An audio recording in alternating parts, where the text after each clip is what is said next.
চাঁদপুর জেলার ফরিদগঞ্জের বিখ্যাত মিষ্টি আউয়ালের মিষ্টি শেষ পর্যন্ত দেখুন 1 কেজিতে কয়টা পেয়েছি আমি। আর এখানে মিষ্টি তৈরি হয় মেশিনের সাহায্যে। যদি প্রথম দেখে থাকেন অবশ্যই ভিডিওটি শেয়ার করে অন্যকে দেখার সুযোগ করে দেবেন।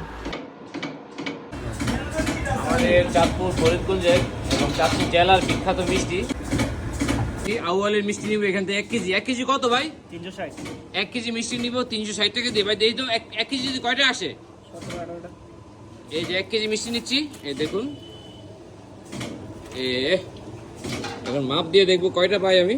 মাপ দিয়ে দেখছি 1 কেজি মিষ্টি।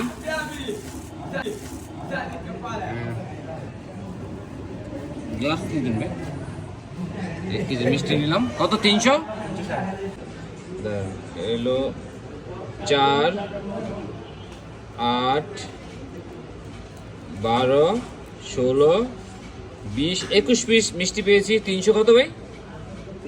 360 টাকা দিয়ে।